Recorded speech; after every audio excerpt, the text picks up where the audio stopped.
Hey guys, welcome back to the channel. This is part 7 of What If Naruto Was a Stray Devil. If you guys enjoy this what if and want to see part 8 of it, comment down below and let me know. And go ahead and check out other what ifs in the channel. Before we start, please do support for more awesome content.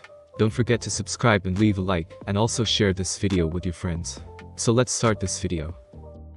Ereshkigal looks out toward where her lover is training his 2 students in the middle of a plateau. More like beating them down, she mentally corrects to herself as she sees him absolutely dismantling both of them in taijutsu. Naruto is moving just slightly faster than each of his students to avoid or block their attacks with ease and deliver a devastating hit if they ever show even a slight opening. The silver-haired girl, Polly, is much better at taijutsu than the blonde Ravel, she thinks to herself. She can go for a couple-minute exchange before she shows an opening, while with Ravel, it usually only takes 20 seconds for her to be back on the ground. Still, she has to give credit to the blonde for continuing on. That immortality is really something Ereshkigal thinks as she sees all the wounds disappear instantly on her body. She doesn't even to be flinching when she gets hit at all.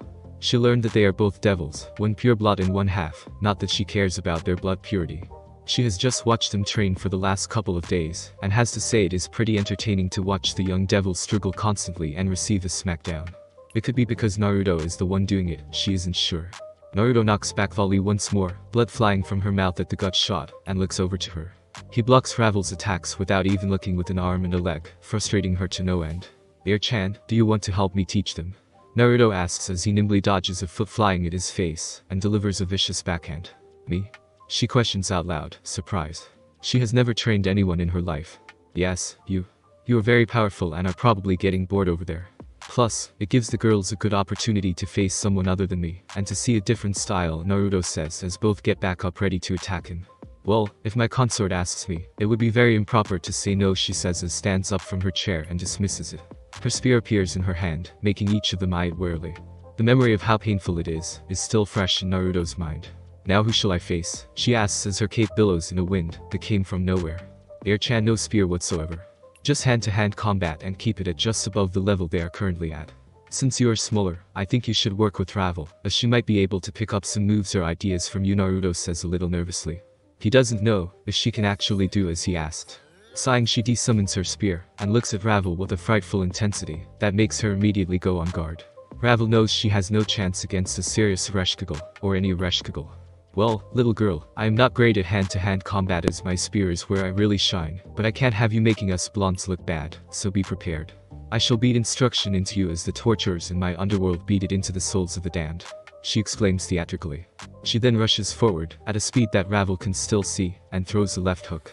Ravel blocks but grunts at the force behind it as it breaks her arm. Definitely not making that mistake again. Ravel bobs and weaves, moving slightly back on each movement, allowing the punches and kicks to miss by centimeters, looking for any opening to counterattack. As Ereshkigal overextends herself slightly on one punch, Ravel grabs the arm, locks onto it, and delivers several kicks at Ereshkigal. Ereshkigal blocks them all with her other arm, who is trying to get Ravel off of her. Ravel disengages when a brutal jab was coming directly at her face, and she gracefully lands on the ground while staring at Ereshkigal, who has a small smile on her face. This is actually rather fun, she thinks as she charges Ravel again, this time going a bit faster. Azazel sits in his office griping about knowing a certain blonde. He has no idea what happened in Germany, but it is clear that something happened. Hell, every single faction is running their own independent investigations, but only he knows that Naruto lived right at the epicenter. His attempts to call him and him not answering tells him that his phone didn't survive. Or he doesn't want to pick up. It is clear that whatever happened was a battle of 2 extremely powerful people, one of which being the blonder Azazel, would rip out his own wings. Luckily, they kept the battle pretty contained with only around roughly 20 square miles being absolutely decimated, and only 65,000 human casualties, mostly heart attacks, as it was out in the middle of nowhere. The gods fixed much of the area, and trying to cover this all up is a nightmare. The Norse are all up in arms about it as it was in their territory, but the internal strife in their faction is still ongoing, and is hindering any movements they might take. Azazel suspects that the blonde did or knows something about that too, as it happened after they visited. Sighing, he knows that he has to get in contact with the blonde somehow, and he is probably somewhere remote to train his students. He'd ask the Phoenix family, except he has no way and they deny ever knowing his whereabouts as he is astray. He is going to have to go about this the old-fashioned way, and it's probably going to cost a lot of time, resources, and manpower to find him, if he is even still alive. His instincts tell him he is, and that's good enough. "Yes, I will get /dog on it," he says to himself as he stands up to visit a certain bar. Naruto sighs in relief and relaxation as he submerges himself in the hot spring. Truly, he should have made one at their old home eons ago. To jump in here after every day of training is quite enjoyable. He smiles as he thinks over Reshkagul sparring with Ravel today. It seems they both enjoyed it, and it also gives her a connection with his students, so she doesn't go ballistic and try and kill them. Over the past several days, she has been enjoyable to be around. He then starts thinking over the training schedule he has been doing with both Volley and Ravel, and starts making several adjustments in his head. He is going to be making Ravel focus much more on control and the intensity of her flames, while also working on her wind magic, which is severely lacking. This will lay the foundation for several techniques he thinks she can create in the future that would make her much deadlier. For Volley, they're going to be working on her taijutsu and her balance breaker. Divine Dividing truly is worthy of its title of Longinus with its abilities, and she will have to use it to match any high-level opponents for now until her magic reserves get larger.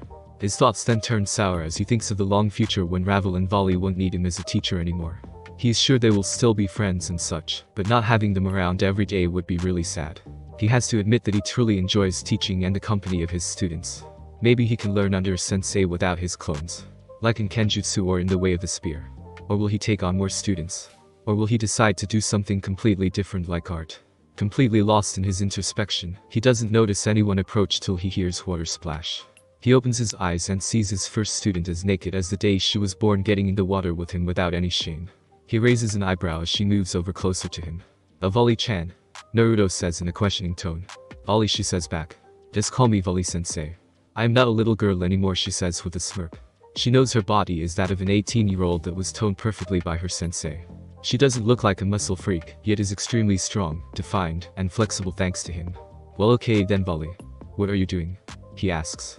He knows she and Ravel lost a lot of their modesty from training and living close together, but this is definitely a new level. What do you mean, sensei? She asks back with a head tilt, though she knows exactly what he means. Well, you're naked. Oh, that.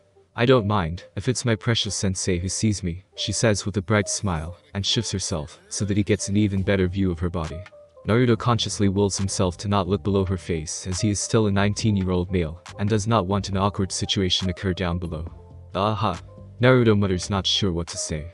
He closes his eyes, imagines some horrible things he has seen like Iro-sen naked to kill any sort of blood flow down south, and leans back. Volley pouts as her sensei is actively ignoring her body.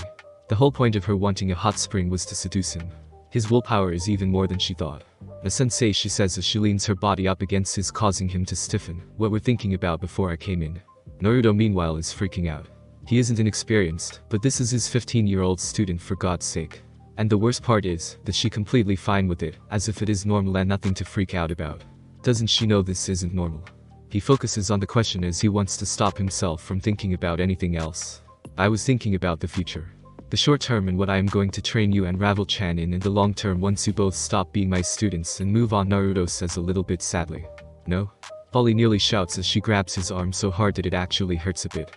He looks at her with his eyes widened. I will never leave your side. I don't ever want to. You are mine, she says before she kisses him on the lips passionately.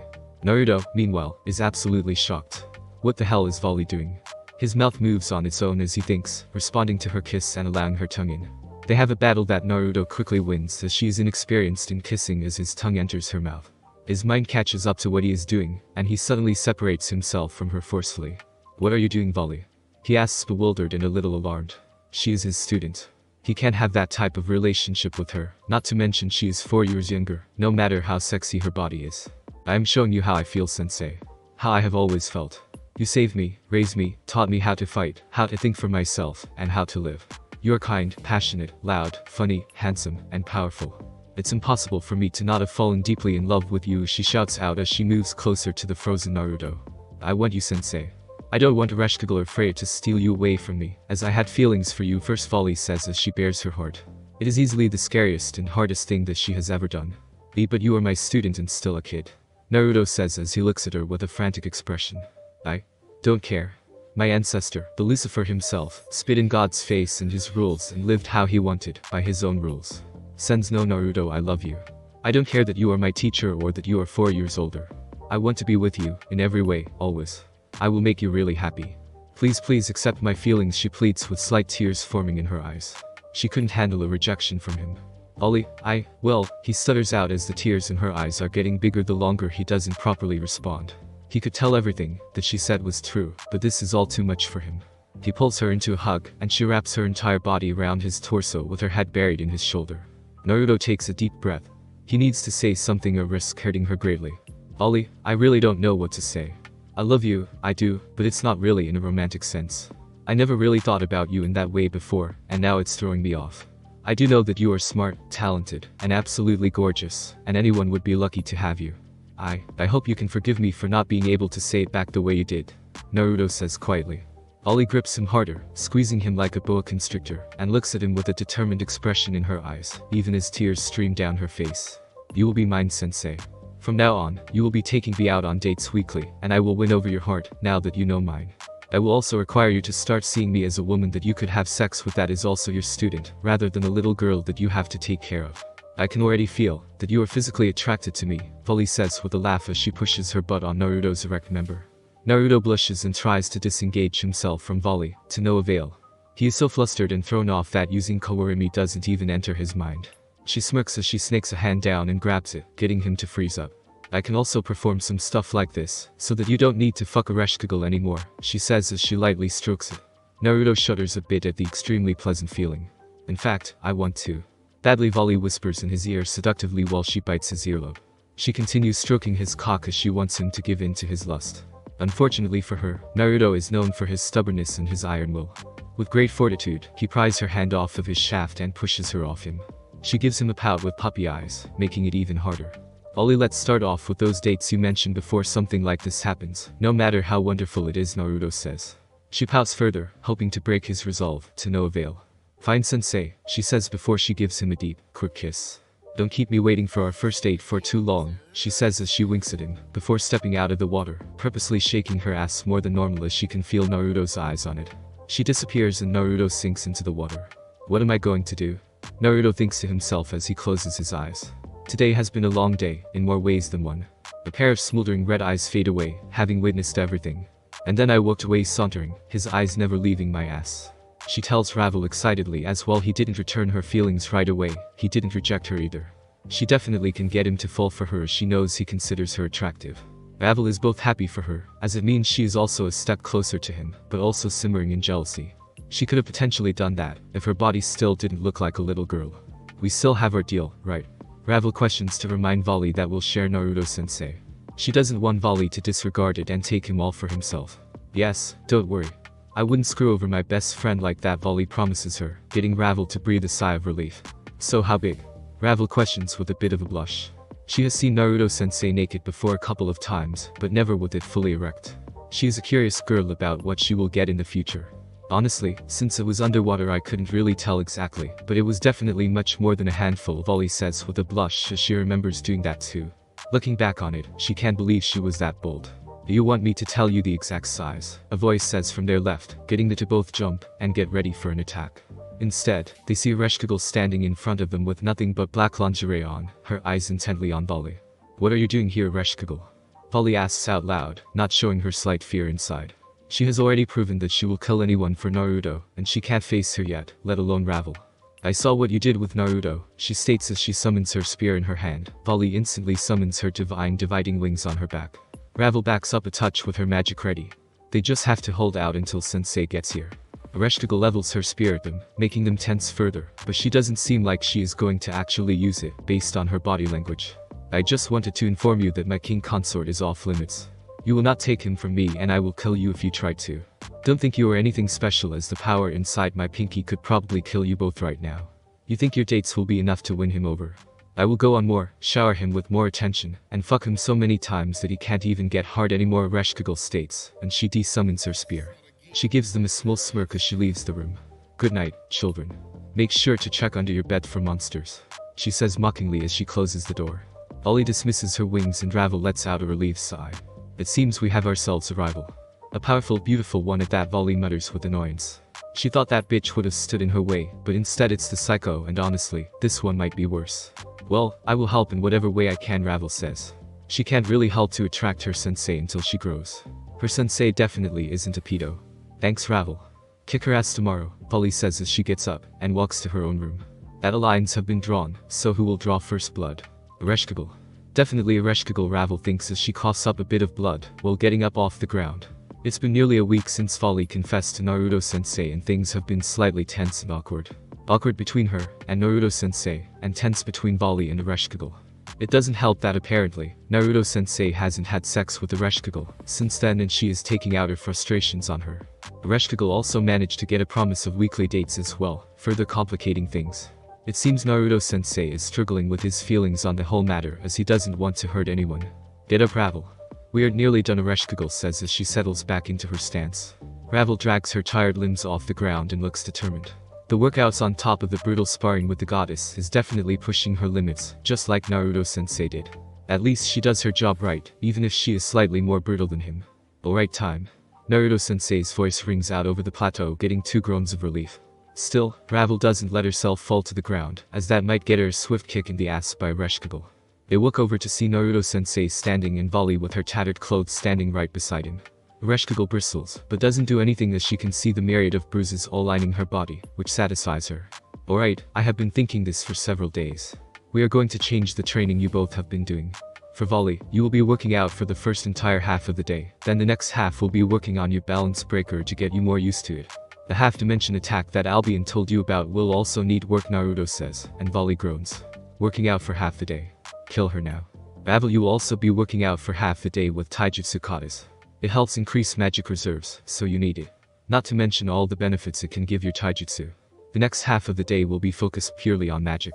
You will mostly be working on the intensity of your flames, and when you aren't you will be using wind magic exclusively. You can only use it to push objects around now. We will be focusing on you being able to cut, Naruto continues. I thought we were going to be mostly working on my taijutsu. Ravel questions. The flame intensity work is going to eventually be incorporated into your own taijutsu style, don't worry. This just will get us a head start.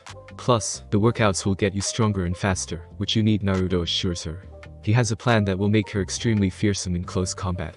So, I don't get to spar with her anymore? Ereshkigal asks. Not for a couple of months. She will need to focus on this work. Afterwards, she will be much deadlier, Naruto responds, getting a bright smile from Ravel. One step closer to my goal, she thinks to herself as her determination sets in to give this training her all. She knows that Naruto-sensei has her best interests in his heart. When are we going to kill a stray or some fallen again, sensei? Ravel could use more real-world experience, Volley says, not to mention her wanting to take her frustration about Ereshkigal out on something. Well, whenever Azazel texts me, Naruto shrugs. He doesn't control that, but if it doesn't happen soon, he will just go back to scouring the area for rogues again. Naruto-sensei, didn't Ereshkigal destroy your phone? Ravel asks and Naruto freezes. Yes, she did. I will have to get a new one soon, Naruto muses. Well, no matter, I have plans tonight, so let's get to it. Ereshkigal and Volley glare at each other, before realizing that the other isn't the reason why he has plans.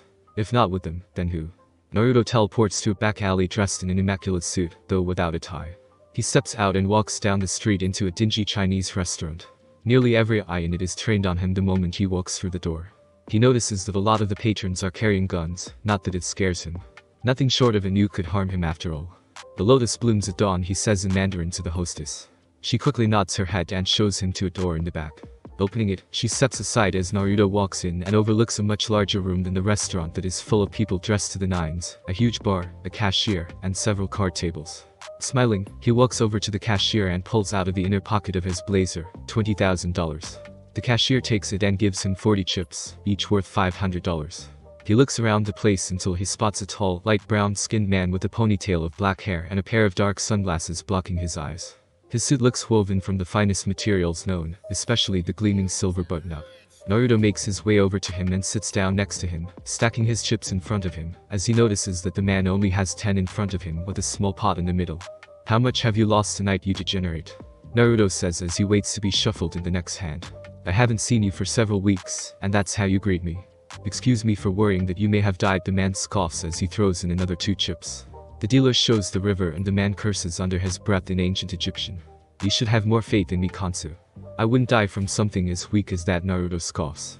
Kansu shows his hand and curses as his 3 of a kind is beaten by a full house. The fat man across from them at the table greedy rakes up the chips. I should make him experience eternity in the span of a single second, Kansu mutters darkly as he watches the human with envy. It's not his fault that you have shitty luck, Naruto says with a laugh. I still can't believe you lost 5 days of moonlight tonight. That woman has luck rivaling your own, Kansu says exasperatedly. I thought Senate was a game more based on strategy than luck. Shut up you miserable blonde bastard, Kansu says as a new hand is dealt out. Naruto looks at his cards, and sees he has a 10 and 7 of clubs. Not giving anything away on his face, he merely slides $1,000 out to the pot, which is the current ante to play. Kansu follows his lead moments later. So, Naruto, what the fuck happened in northern Germany? That place was a wasteland, he asks in ancient Egyptian, so that no one can understand their conversation. Well, I guess it boiled down to a lover's spat, Naruto says as he scratches the back of his head awkwardly. Kansu looks at him in disbelief. You mean to tell me you had a ginormous fight that devastated square miles, that we had to pin on a terrorist faction getting a nuclear warhead, and it prematurely exploded, all because of your dick? He asks slowly as the first 3 face cards are shown. It wasn't my fault. How was I supposed to know that would happen? You gods love toying with my life, Naruto whines as he throws in several more chips. Kansu grimaces as he folds, not liking his hand enough to risk his last 6 chips. As if we could do that, Kansu snorts in amusement. His friend is way too powerful for that. So, did you kill her? Whoever she is, Kansu asks curiously. Naruto sighs as the turn card is shown. No, she explained why she attacked me and by proxy my students, and I felt bad. She is now living with us, he explains. Makeup sex amazing. You have no idea, Naruto says with a bit of awe in his voice. Damn, crazy girls are always the best in bed, Kansu states with wisdom in his voice that only God could have. Naruto throws in 10 chips, causing all but the fat man to fold. Yeah, the problem is my student Volley just confessed to me a couple days ago. I don't know what to do, Naruto explains as the river card shows up. She's my precious student and I love her, just not in the way she loves me. At least not right now, Naruto states as he throws in another 10. The fat man has a glimmer of in his eyes as he calls immediately. The man flips over his cards to reveal a flush of clubs, ace queen in hand. He looks greedily at the pile and starts to reach for it before Naruto even flips his cards. Naruto throws his cards on top on the pile, causing the man to freeze in his tracks. The other contestants scoff at the fat man's expression, while Kansu shakes his head in amusement. Naruto has a straight flush of clubs with 10 high. He rakes in the pile with a small smile as he just made around $16,000 from that hand alone. So, what are you going to do? The crazy girl won't like that, Kansu says as he eyes the blonde with jealousy. Why the hell does Renenudit love this devil so much? I know, especially because Volley is extremely greedy and possessive. I promised them both weekly dates, Naruto says as he rubs his head. A week ago, his life was perfect with no problems. Now he has to deal with a ton of emotions and drama. Ollie a dragon? Kansu questions casually as he looks down his new cards. Naruto shoots him a sharp look. That's very astute of you. In a sense, yes, Naruto says vaguely. Ah, a Longinus wielder then. Both of those Longinus wielders died 15 years ago in a battle against the other, so the timing makes sense that she would have one, Kansu says out loud as he throws in a couple of his chips. Naruto folds as he doesn't like his cards. I guess I can't underestimate a god's intelligence, even if it's you, Naruto says jokingly, receiving a glare in return. Yes, she is. Divine dividing. Still, all of this is slightly stressing me out, Naruto says. Why don't you just date them both? Powerful males, especially devils, usually have harems.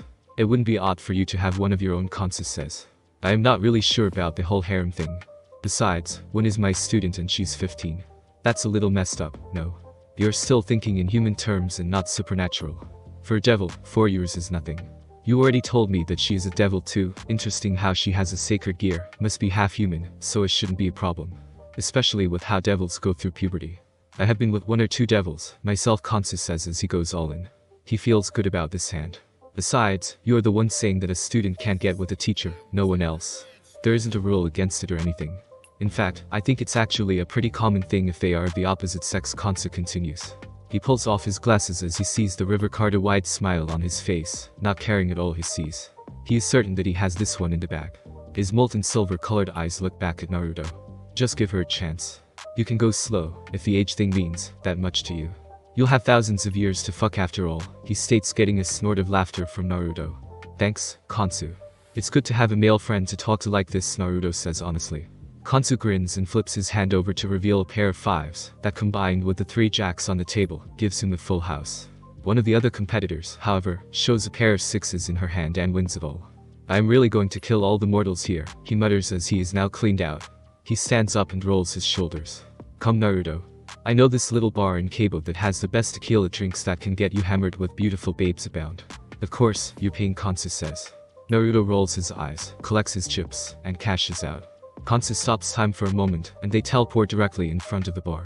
It is nighttime, with a bright moon hitting the ocean behind the bar as they hear loud music and a happy atmosphere inside.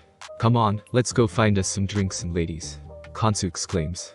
An hour later, Naruto is fairly drunk, thanks to Kurama agreeing with Kansu and deactivating his ability to get rid of alcohol before going back to sleep.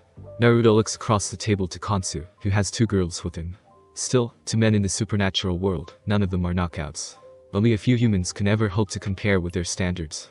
Suddenly, Naruto feels another presence outside the bar. Definitely a god and a powerful one too. A barrier goes up around the bar, and Kansu looks much more alert and nervous. You recognize who this is? Naruto questions. No, but it's heavily frowned upon for one god to go to another's area without telling them. They have never noticed before. He complains. Coming through the door is a blonde, 6'1" man wearing only a pair of jeans, allowing his chiseled chest to be on display. It is nearly radiating light, Naruto thinks to himself. His golden eyes sweep through the bar until they land on their table. Kansu lets out another groan as he approaches. Of course, it has to be a sun god. Just my luck, he mutters as the man stops right in front of him. The girls on their arms leave, clearly feeling the tension and wanting no part of it. Kansu snaps his fingers and stops time inside the barrier, so no one hears them talk. So, what is an Egyptian god doing here in Aztec territory? The man questions, his golden eyes glowing. Clearly, I am plotting nefarious schemes, Kansu says mockingly as he swings his arms wide open. I am drinking with my friend and having a good time, you hothead. Said hothead bristles at the nickname in mocking tone. Well, Kansu, I think the alcohol is getting to you. Calm down, Naruto says, trying to play peacekeeper. Kansu grunts and takes another shot of tequila. I am Uzumaki Naruto, a devil, technically stray and affiliated with no one, and this is my friend Kansu, the Egyptian god of the moon, time, and youth. Who might you be?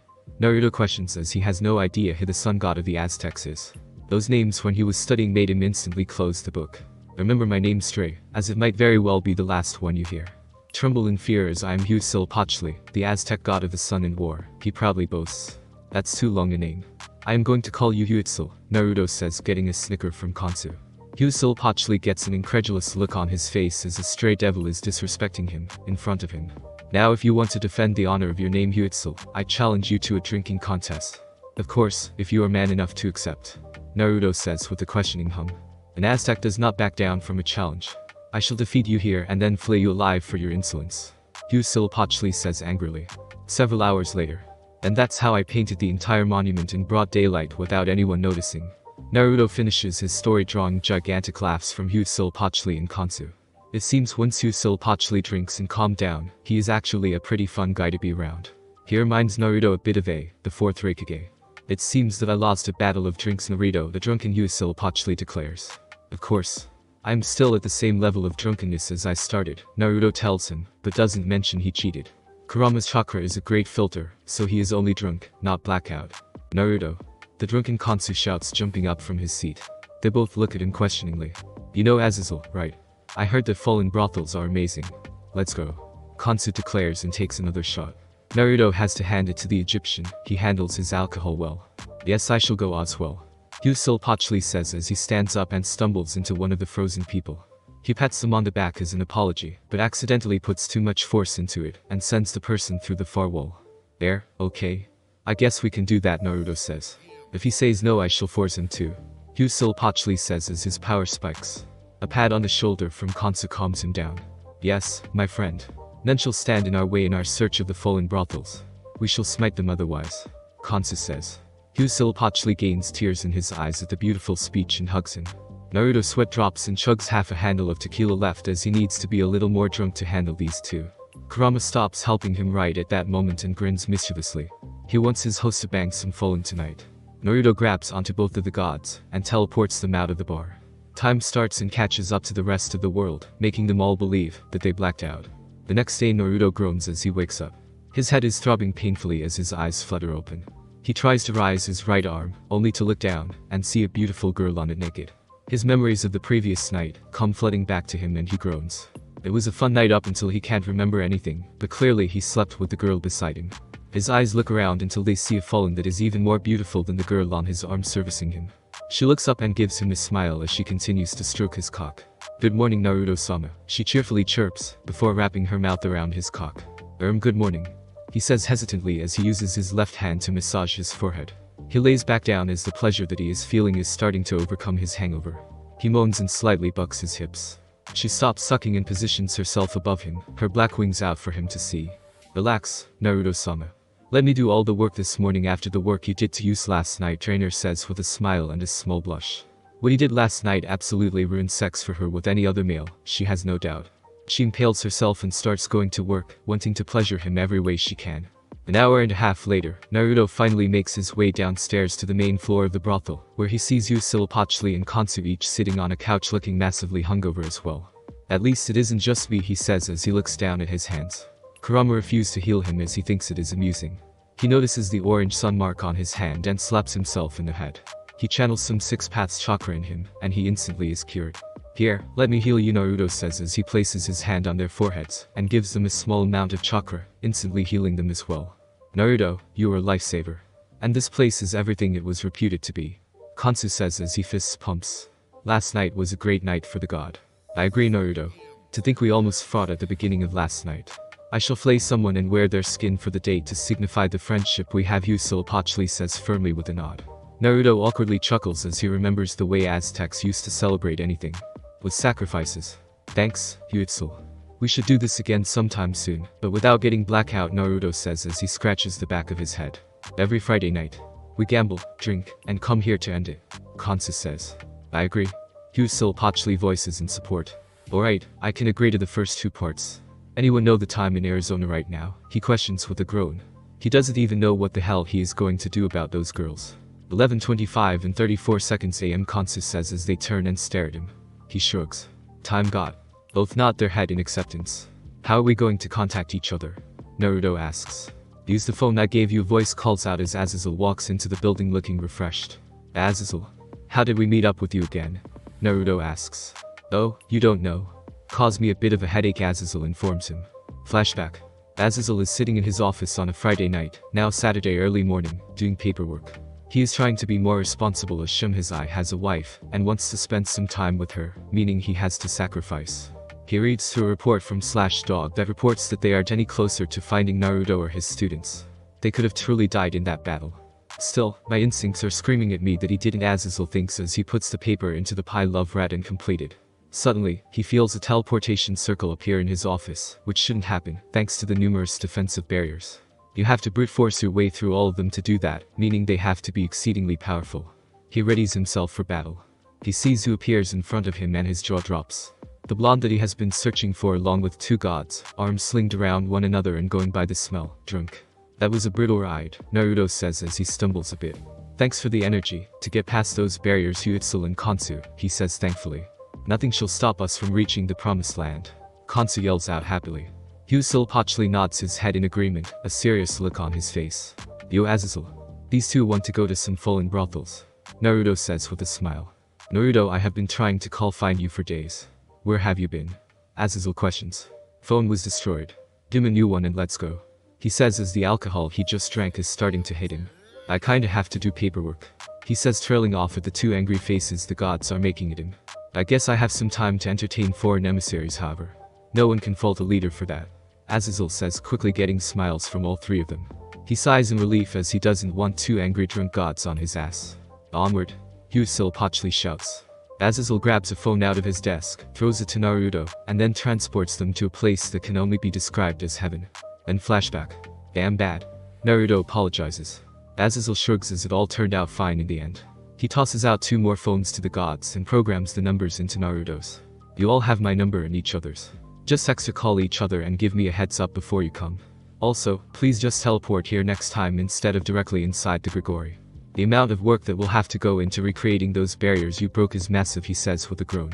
More paperwork for him. Did you not enjoy yourself last night? Kansu asks. I headed back soon after dropping the three of you off. I don't need to go to a brothel to pick up women, he says confidently. Please raise your hand if you got laid last night, and this morning, Naruto says, getting 3 hand raises including himself. The two gods laugh at Azazel whose hand is down. Case closed, Usilopachli says with a cackle. We will be back next Friday night, Azazel. Bye Naruto, Usilopachli. Kansu says as he disappears. Usilopachli follows right after. Imitex about killing some rogues or strays soon. My students are getting antsy, Naruto says as he teleports away. Damn it, I forgot to ask him about what happened in northern Germany. Ah well, I will ask next week, Azazel says as grimaces. Reiner walks down the steps a few seconds later, a sheet around her body. Azazel raises an eyebrow at her. Get anything? He questions seriously. No, he didn't say anything about Germany other than it was a lover's spat when Kansu mentioned it. Can I see him next week? She asks with a light blush. Well, he does seem to think you work here, and you could get more information from him. Surprised you actually slept with him, Rainer. You usually just seduce, gain information, and then leave or kill the mark, Azazel says with a questioning tone. Rainer blushes even harder. He's handsome, powerful, and kind. Besides, I had 2 for the mission. Not that I minded. She mutters, drawing a laugh from Azazel. Well, at least you won't try to seduce me anymore, he says, getting Rainer to wide-eyed at that. He knew. Of course I knew. Hard not to notice it, he says, giving her a cheeky smile. With a wave, he teleports out of the brothel, leaving the intelligence officer in the brothel by herself. Naruto arrives in his home still looking disheveled and reeking of alcohol and sex. He looks up and sees the stares of the 3 girls he is living with and his eyes whiten. He should have teleported somewhere else and got cleaned up first. Sensei. 2 of them yell and hug him tightly. Ereshkigal walks over more calmly and hugs him too. Hey everyone. Sorry for worrying you, last night was pretty wild, and I lost track of time, he stutters out. I can smell that. It seems you had sex last night, Ereshkigal states calmly, though her eyebrow is twitching. Volley pulls away, a little hurt that he did after she confessed her feelings, but taking solace in the fact that it wasn't with Ereshkigal. To Ravel, it's the same as normal, so she really doesn't care about it at all. Not like she can have sex with him now anyway. Yes. He says, feeling slightly guilty at the hurt expression on Volley's face. With who? She questions. I went to a fallen brothel last night with Kansu and Yusil, Pachli, Naruto admits. Ereshkigal glares at him. You don't need some whore when you have a goddess at your beck and call. Let me remind you, Ereshkigal tells him and starts walking toward his bedroom. As soon as Naruto takes the first step to follow her, another pair of hands wraps around his other hand and holds him firm. There's no way Sensei is going with you right now. We haven't even started training because we were so worried. Volley says as Ravel nods with her. She wants to guilt him into not sleeping with Ereshkigal. It works. Sorry Chan, maybe later. Besides, I got some advice last night that I want to think over a bit. Let's get to training, he says. Volley smirks as Ereshkigal frowns, lightning shooting between their eyes. What advice, Naruto-sensei? Ravel questions. The 2 girls stop their staring contest to look at him. Naruto gets a slightly nervous expression on his face. It was about relationships. Naruto says vaguely. This just perks each other their interests more. What about relationships? Volley asks seriously. A slight sweat appears on Naruto's face at the intensity of their gazes. That's something Kansu said that I should do. Which is? Ereshkigal asks with a bit of annoyance in her tone. Naruto is now sweating bullets. This is not how he wanted to broach the subject, if at all. Well, he suggested, and it's really funny, that well, I should make a harem, hahaha. Naruto chuckles nervously as he is on the lookout for any attacks. And? Ravel questions. Naruto raises an eyebrow questioningly. I always expected you to have a harem, Volley states causally. Naruto's jaw drops. I most certainly didn't. Ereshkigal states with a huff. Sure, she'd engage in threesomes with Naruto and other women if you wanted, but certainly not share him. Ereshkigal, you should know power attracts women in the supernatural world, and Naruto-sensei is extremely powerful. Not to mention he is a devil, and the powerful ones having harems is pretty common, Ravel informs her. Besides, I won't ever give him up to you. He is mine. Polly snarls out the challenge. Cute. Too bad the dragon is all bark, and no bite. Ereshkigal snickers while raising her power. Stop it. I really have no idea what I'm going to do, Naruto tells them with a sigh. Naruto-sensei, I really think you should be open to a harem. Say you choose one. That hurts the other person deeply, but I doubt they will stop pursuing you, making your life harder. Not to mention all the others that you will eventually attract to you. It'd be almost impossible to be with just one person, Ravel explains to him. She needs to make sure he is open to one. I agree with Ravel. I will have you, sensei. No matter the cost, Volley says with a madness in her eyes that slightly perturbs Naruto. Ereshkigal grimaces. She would rather not share him at all, but the other 2 are backing her into a corner. And if he doesn't want a harem, but doesn't pick her, he'd rather not think about that. This does guarantee her being with him. I don't know, I want to think about it. I never thought of myself as a more than one woman type of guy, Naruto informs them. Now enough about this. Let's go train, Naruto says and walks out the door. Volley, Ravel, and Ereshkigal all glance at each other before following out. They each have a lot to think about. Thanks for listening. I do hope you enjoyed. If you want a next part of this video, like, subscribe, and comment down below, and turn on that bell notification, and also check out the other videos that I have created, and enjoy. See you in the next video. Peace.